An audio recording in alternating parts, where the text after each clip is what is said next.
Welcome back to the final chapters. Lighting the way.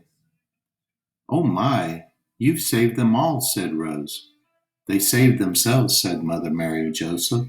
They all worked hard to make their way here, and they're still being brave and strong. Even some with injuries are trying to help others. Of course, said Rose, smiling. Texans are at their best when things look the worst. That's true. Come with me, said Mother Mary Joseph. I'll take you to the supplies in the front. We can find dry clothes for the baby there. Oh, thank you, Rose said. And dry clothes for Jack and Annie too, please. Oh, no, we're fine, said Jack. We want to help too, Annie said to Mother Mary Joseph. What can we do? The nun smiled. Perhaps you can try cheering up some of the smaller children, she said. They're all very frightened by the storm. Okay, we're pretty good at cheering people up, said Annie. Wonderful, said Mother Mary Joseph. And then she turned to Rose. Come, dear, let's find something dry for your beautiful child. Thank you, said Rose. Carrying Lily, she followed Mother Mary Joseph to the front of the auditorium. Where to? Jack said to Annie. I guess we should just wander around and see who needs us, said Annie. She led the way down a crowded aisle to a far corner of the auditorium. There were some nuns who were taking care of the injured. A woman with her arm in a sling was trying to calm her fussy baby. Annie knelt beside her. Can I sing to your baby? She said. She asked the injured mother. Maybe that will calm him down. Oh, please, yes, the mother said. The woman said. Jack picked up the baby and rocked him. She sang. Hush, little baby, don't say a word. Papa's going to bring you a mockingbird. The baby smiled at her. Annie kept smiling. If that mockingbird don't sing, Papa's going to buy you a diamond ring. Jack heard a faint cry from nearby. Rose? As Annie knelt down singing, Jack looked around at all the injured people who said, Rose? He wondered. The cry came again, louder than the first one. Rose! Jack saw a young man lying on a blanket. His arms were bandaged. His leg was in a splint. Jack's heart pounded. He hurried over to the man and knelt down. Are you looking for Rose? He asked. Rose, she said. She's singing. Lily, the man said. Are you Lucas? Said Jack. Yes, the man said weakly. Oh, wow, hold on, said Jack. I'll be right back. Jack hurried to Annie. She had rocked the baby to sleep, but was still singing softly. I found Russell's husband, Jack said. See the man over there with a hurt leg? He heard you singing that song. I heard him call Rose.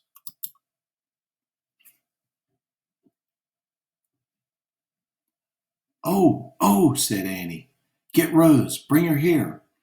Jack hurried to the front of the auditorium. He found Rose with Lily and Mother Mary Joseph. Rose, we found Lucas, Jack said. Oh, Rose cried out. She and Mother Mary Joseph followed Jack through the auditorium to the corner with all the wounded people. Annie was sitting beside Lucas now. His eyes were closed. Lucas, clutching Lily. Rose fell to her knees. She touched the man's bruised face. Lily started to cry. Lucas opened his eyes. He smiled and whispered. Whispery voice, he sang. Hush, little baby, don't say a word. Papa's gonna buy you a mockingbird. Lily stopped crying. She reached out to Lucas. He took her tiny hand and kissed it. Papa, the baby said, and she smiled. Oh, Lucas, said Rose. She was laughing and crying at the same time. Lucas reached out to her. Rose took his hand and pressed it against her wet cheek. I was so worried about you, she said. I'll be fine, said Lucas. Darling, our house is gone. We've lost everything, said Rose. No, we haven't, said Lucas. We still have each other. How did you get here? As Rose began telling Lucas about their journey, Mother Mary Joseph turned to Jack and Annie. Rose spoke of your great courage and kind heart, she said. I'm glad you found the way here. I fear few others will be able to find us in the dark. Why? Said Jack. They will have no light to lead them. We have very little oil left from our lamps, said the nun. We must use what we have to light the auditorium. Annie gasped. Softly she recited, for those in the dark, adrift and astray, a single bright star can show them the way. Oh, said Jack. He had forgotten all about their star necklace. He turned to Mother Mary Joseph. Can you take us back to Sister Agnes? If you like, she said, looking puzzled.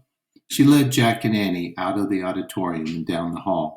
Sister Agnes was holding her lantern at the window. The flame was about to go out. We have something that might help, Annie said. Annie took off the star necklace. She reached up and hooked the chain over the window frame.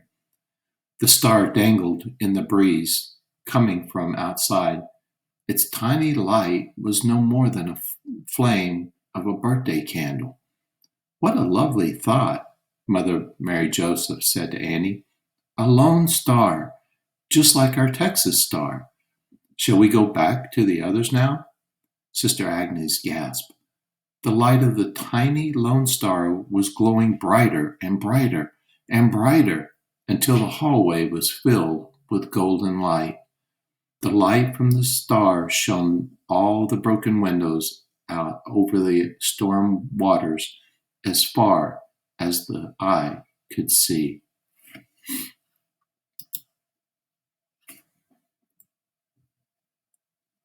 Chapter 9. It's gone. What a wonderful mystery, Mother Mary Joseph said softly. Your light shines for all those who need us. Who are you? Sister Agnes said in a hushed voice. Angels? Annie laughed. No, we're tourists, she said. Faint voices came from across the dark waters. Hello? Anyone there? Yes, Annie called back from the window. This way. Jack and Annie worked with Sister Agnes and Mother Mary Joseph for the rest of the night. They all helped storm refugees find their way to the Ursuline Academy. They called out again and again, urging them to come towards the light. Jack and Annie helped people climb through the window.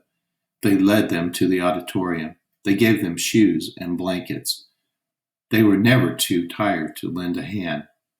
Just before dawn, the water started going down. By the first light of morning, Jack saw the floodwaters had flowed back out to sea, like water draining from a bathtub. The great Galveston hurricane was over. Sunlight streamed in. Morgan's tiny stars sparkled in the window. The glass star was just a glass star again. Annie took the necklace down and put it around her neck. Oh no, said Jack, looking out the window. Not one building was left standing between the academy and the waterfront. The ground was covered with pools of muddy brown water and mounds of trash. Bells began to ring from the chapel. A new day is beginning, Mother Mary Joseph said. Yes, said Annie. Deadly storms are terrible, said Mother Mary Joseph, but they always end. Then you start over, and you look at the world a little differently. Yes, said Jack. He was suddenly so tired that he couldn't think straight.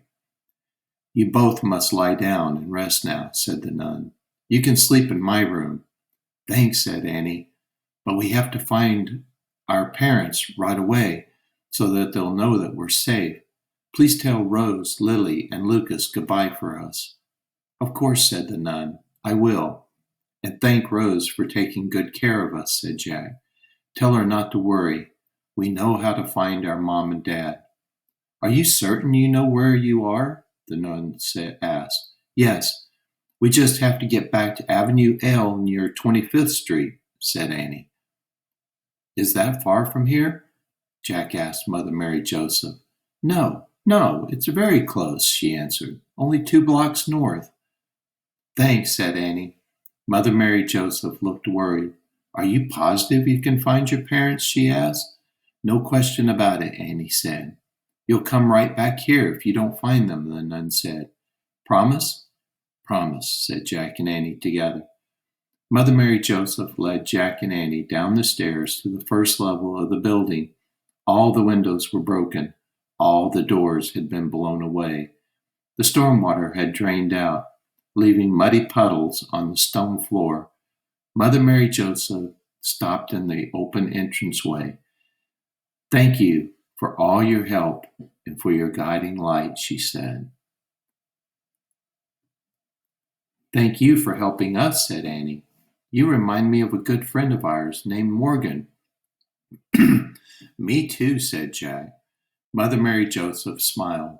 Be careful, my friends. She bowed her head and then left them.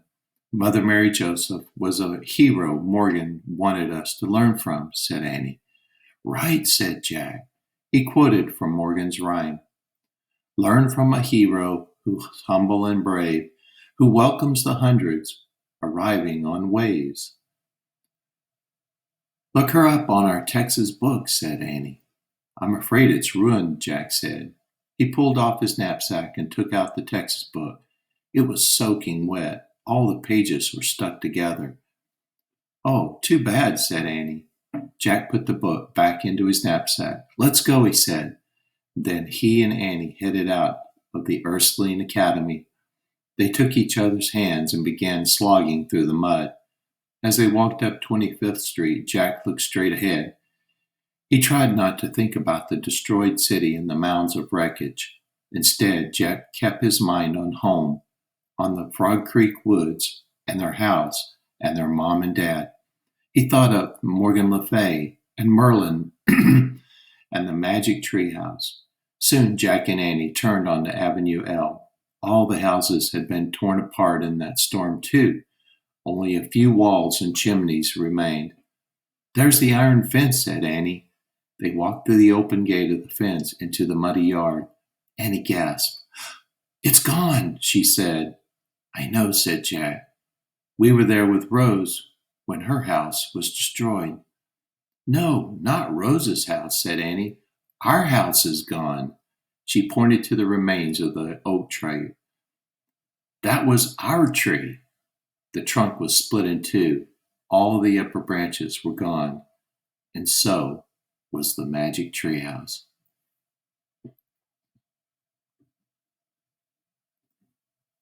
Chapter 10. Hurricane Heroes.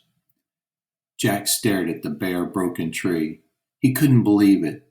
It's gone, he said in a whisper. Wait, said Annie.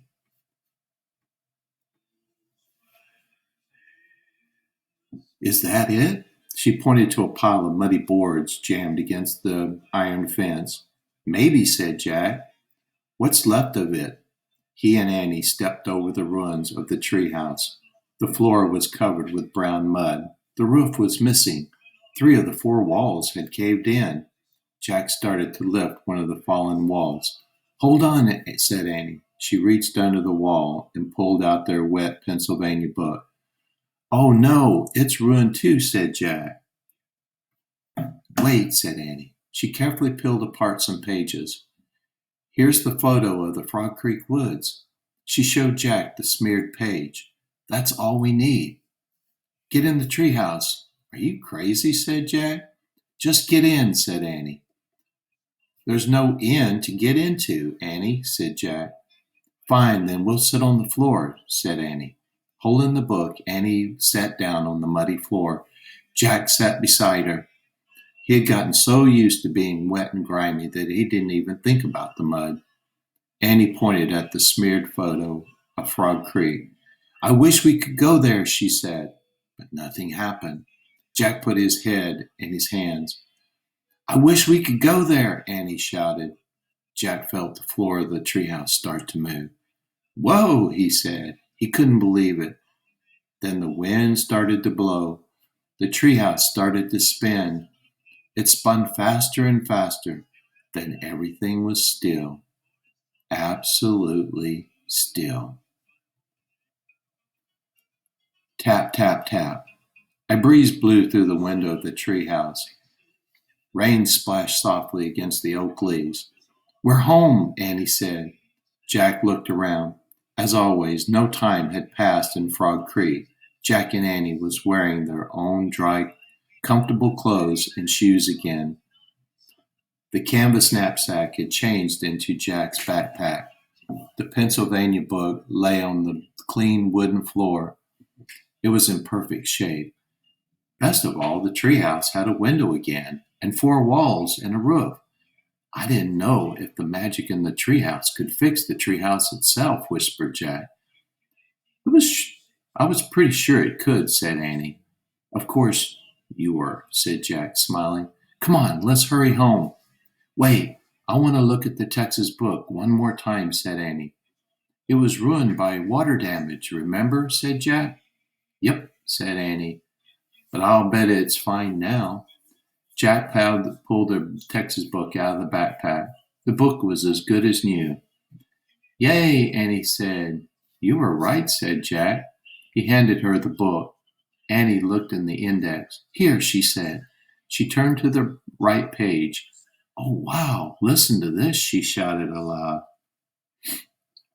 Mother Mary Joseph was an outstanding hero of the great Galveston hurricane of 1900. When the storm hit the island, she and her community of nuns saved the lives of more than 1,000 storm refugees. Many people of Galveston called her. Annie gasped and looked up at Jack. You won't believe this, she said. What? She said. Listen, Annie said. Many people of Galveston called her a shining light.